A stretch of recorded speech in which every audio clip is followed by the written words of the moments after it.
شب قدر اسلام کی سب سے بابرکت اور عظیم راتوں میں سے ایک ہے۔ یہ رات رمضان المبارک کے آخری عشرے میں آتی ہے اور اسے اللہ تعالیٰ نے بے حد فضیلت عطا فرمائی ہے۔ اس رات کی خاص اہمیت اس لیے بھی ہے کہ اسی مبارک رات میں اللہ تعالیٰ نے اپنے آخری نازل فرمانا شروع کیا۔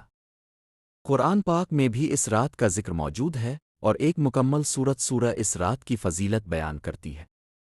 اس صورت میں اللہ تعالیٰ فرماتے ہیں کہ شب قدر 1000 مہینوں سے بہتر ہے، یعنی اس ایک رات میں کی جانے والی عبادت کا اجر اور ثواب تقریباً 83 سال کی عبادت سے بھی زیادہ ہے۔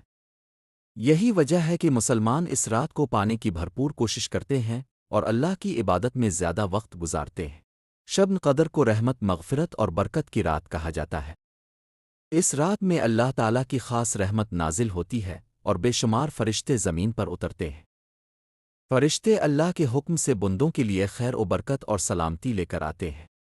یہ رات شام سے شروع ہو کر فجر تک سلامتی اور برکت سے بھرپور رہتی ہے۔ جو مسلمان اس رات میں خلوص دل سے عبادت کرتا ہے، اللہ تعالیٰ اس کے پچھلے گناہوں کو معاف فرما دیتا ہے۔ اسی لیے مسلمان اس رات میں زیادہ سے زیادہ نماز، قرآن کی تلاوت، ذکر اور دعا کرتے ہیں۔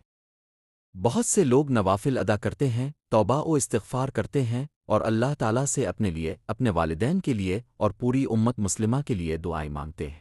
شب قدر کی صحیح تاریخ ہمیں یقینی طور پر معلوم نہیں، لیکن احادیث میں بتایا گیا ہے کہ اسے رمضان کے آخری عشرے کی راتوں میں تلاش کرنا چاہیے، یعنی 21، 23، 25، 27 اور 29 رمضان کی راتوں میں۔ اکثر مسلمان 27ویں رمضان کی رات کو زیادہ اہتمام سے عبادت کرتے ہیں، کیونکہ بہت سے علماء کے نزدیک یہی شب قدر ہونے کا زیادہ امکان ہے۔ تاہم بہتر یہی ہے کہ پورے آخری عشرے میں عبادت کی جائے تاکہ انسان اس عظیم رات کی برکتوں سے محروم نہ رہے۔ اس رات میں ایک خاص دعا پڑھنے کی بھی تعلیم دی گئی ہے۔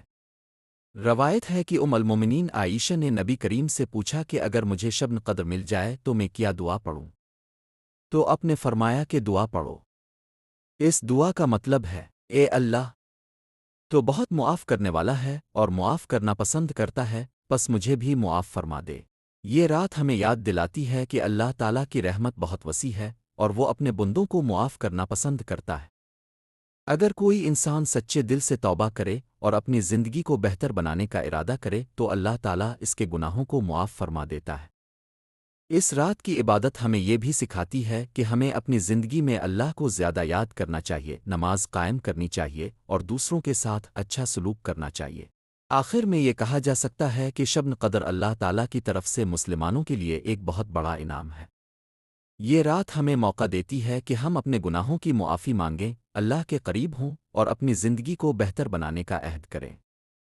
جو مسلمان اس رات کی قدر کرتا ہے اور خلوص کے ساتھ عبادت کرتا ہے، وہ دنیا اور آخرت دونوں میں کامیابی حاصل کر سکتا ہے۔ اسی لیے ہر مسلمان کو چاہیے کہ رمضان کے آخری عشرے میں زیادہ سے زیادہ عبادت کرے، قرآن کی تلاوت کرے، دعا مانگے اور اللہ تعالیٰ سے رحمت اور مغفرت طلب کرے تاکہ وہ اس بابرکت رات کی عظیم برکتوں سے